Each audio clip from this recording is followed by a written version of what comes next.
Brother, यहाँ पे हमारा माइक खराब हो गया और पब्लिक मीटिंग करना मुश्किल है। जी बिल्कुल ठीक बात है। तो मैंने सोचा कि हम थोड़ा यूपी के बारे में बातचीत कर लें और आप अपना पर्सपेक्टिव हमें बताइए, हम आपको अपना पर्सपेक्टिव बताते हैं, थोड़ी डिस्कशन करते हैं। और ठीक बात है, ठीक बात है। मैं समझता हूँ कि जब माइक खराब हो गया हम दोनों बात करेंगे, वो रिकॉर्ड होकर के जाएगी तो लोग बेहतर और अच्छा समझेंगे और अच्छा रिजल्ट आएगा। और क्योंकि सोशल मीडिया से वेल कनेक्टेड है तो सब लोगों को जानकारी मिल जाएगी कि हम और आप क्या बोल रहे हैं। यूपी जो 80 सीटें दे रहा है, इसमें 79 सीटें समाजवादी पार्टी, कांग्रेस, इंडिया गठबंधन जीत रहा है। एक जो क्यूटो है उसमें हम और आप लड़ाई में हैं। और इस बार क्यूटो नाम कैसे जापान वाला ही है? ये क्यूटो क्योंकि जो प्रधान सांसद हैं उन्हें सपना दिखाया था काशी के लोगों को कि दुनिया की सबसे बेहतर सिटी बनेगी क्यूटो। तो क्यूटो बनी नहीं बनी काशी के लोग ये तय करेंगे और फिर वोट डालेंगे। तो इस बार मन मर्जी नहीं चलनी है, मन की बात नहीं चलेगी, हमारे आपकी बात और 140 करोड़ लोगों की बात और संविधान की बात होगी। और आपने देखा, हम सब ने देखा कि यूपी को नरेंद्र मोदी जी ने बेरोजगारी का सेंटर बना दिया और इतनी बेरोजगारी की है।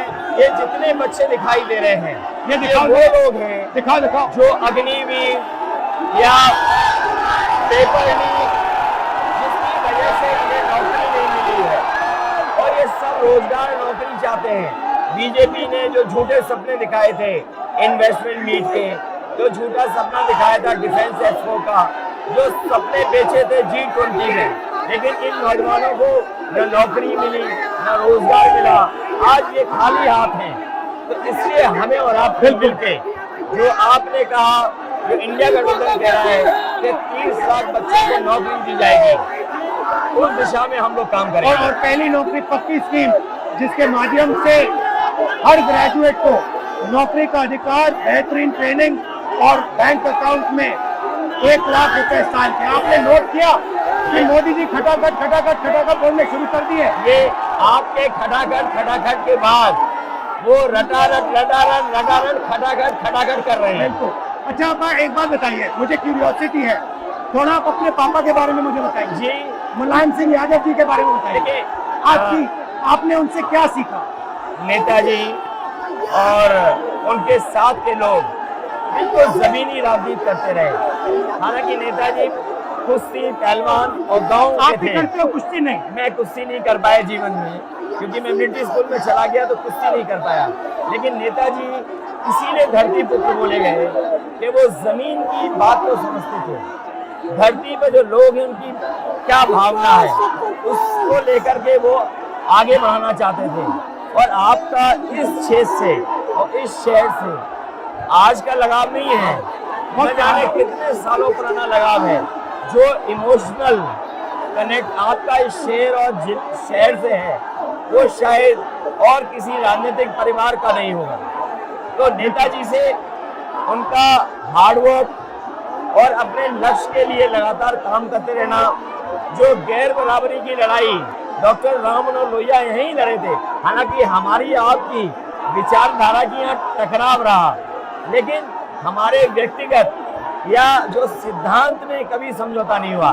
सिद्धांत को लेकर के हमने आपके साथ खड़े हुए और कई बार खड़े हुए, और आपकी भी पार्टी सिद्धांत से बहुत करीब रही समाजवादियों के। बट मुझे लगता है कि अब एक नई तरीके की पार्टनरशिप बन रही है, क्योंकि जो इस बार हमारा कोऑपरेशन है, शायद पहले ऐसा कोऑपरेशन नहीं हुआ। मतलब बिल्कुल सब जुड़ गए। सबसे अच्छा ये है कि जितना उन्होंने कहा 2 लड़कों की जोड़ी, उतना युवा आपसे, हमसे, इंडिया गठबंधन से और जुड़ गया। तो ये नेचुरल अलायंस है, और नेचुरल अलायंस इसलिए लोग महसूस कर रहे हैं कि वो चाहते हैं कि नौकरी और रोजगार मिले, नौकरी और रोजगार मिले। तो ये बड़ी भावना है कि हमसे आपसे ये यूथ कनेक्ट कर रहा है।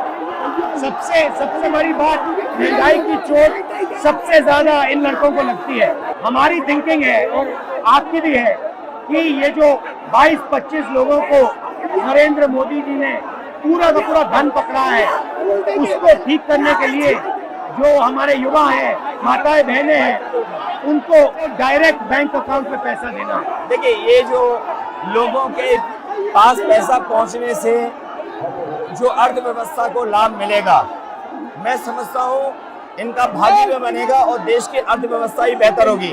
ये जरूरी स्कीम है कि इनके अकाउंट में पैसा पहुंचे, जिससे थोड़ा बहुत जीवन स्तर इनका भी अच्छा हो। नरेंद्र मोदी जी डिबेट से क्यों डरते हैं? क्योंकि वो सच का सामना नहीं करना चाहते।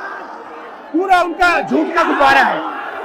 वो बीजेपी और बीजेपी के लोग मन मर्जी से चलते हैं, अपनी मर्जी से चलते हैं और उनको लगता है कि डिस्कशन की कोई जरूरत नहीं है, क्योंकि वो सब कुछ जानते हैं। डेमोक्रेसी में जितना डिस्कशन होगा, जितने विचार एक दूसरे को हम सुनेंगे और एक दूसरे पे भरोसा करेंगे, उतना हमारा लोकतंत्र मजबूत होगा। ये बीजेपी के लोगों ने न केवल हमारी जान को खतरा पैदा किया है, बल्कि लोकतंत्र को भी और संविधान को भी खतरा पैदा कर रहे हैं। और इसका नतीजा दिख रहा है कि चाइना हमारी जमीन के अंदर आ गया, ये बेरोजगारी बढ़ती जा रही है, जो प्रोडक्शन होता है वो नहीं हो रहा है, और पूरा का पूरा एक्सटॉर्शन, ईडी, सीबीआई, ये लोग मतलब एक्सटॉर्ट कर रहे हैं। कई बार सुनने को मिल रहा है और सरकार स्वीकार नहीं कर रही है, लद्दाख की हमारी सीमाएं सुरक्षित हो गई, और अरुणाचल के आसपास या सीमा जो चीन से छू रही है वो बहुत असुरक्षित है। तो चीन से जहां हमारा सीमाओं का खतरा है, वहीं चीन से हमारे बाजार को भी खतरा है। तो कहीं ना कहीं हम लोगों को अपनी मैन्युफैक्चरिंग इकोनॉमी और मैन्युफैक्चरिंग इकोनॉमी को बढ़ावा देना पड़ेगा। और ये जो स्कीम्स है, पहली नौकरी पक्की और महालक्ष्मी, ये मैन्युफैक्चरिंग सिस्टम को, इकोनॉमिक सिस्टम को जंप स्टार्ट करने के तरीके हैं। ये बहुत अच्छा जंप स्टार्ट होगा। इसको अगर फोकस होकर के आईआईटी, पॉलिटेक्निक, इंजीनियरिंग कॉलेजेस को, इन सबको इकोसिस्टम में ला करके, मैं समझता हूँ युवा नौजवानों को अच्छी नौकरी और रोजगार मिल पाएगा। और हमारा लक्ष्य है कि सब, हर जात को भागीदारी मिले, स्पेस मिले, हर इंस्टीट्यूशन में, बिजनेस में, एजुकेशन के सिस्टम में। तो वो हमारा, हम दोनों का लक्ष्य है। बिल्कुल। और क्योंकि जो बात सभी दल कहते थे, आज इंडिया गठबंधन कांग्रेस भी कह रही है कि सामाजिक न्याय जरूरी है, जाति गणना जरूरी है। देश के लिए ये बड़ी चीज है। जो दुनिया में अमेरिका है, यूरोप है, अपने उन लोगों के लिए जो पीछे छूट जाते हैं, उनके लिए कुछ काम करते हैं। तो हमारा जो देश जाति के आधार पर पिछड़ा है, तो इसको आगे बढ़ाने के लिए ये बड़ी भूमिका होगी इस बार। बहुत अच्छा लगा, अच्छी बहुत मीटिंग, अच्छा रहा, बहुत अच्छी मीटिंग है। मुझे लगता है कि ये यूनिक मीटिंग है क्या?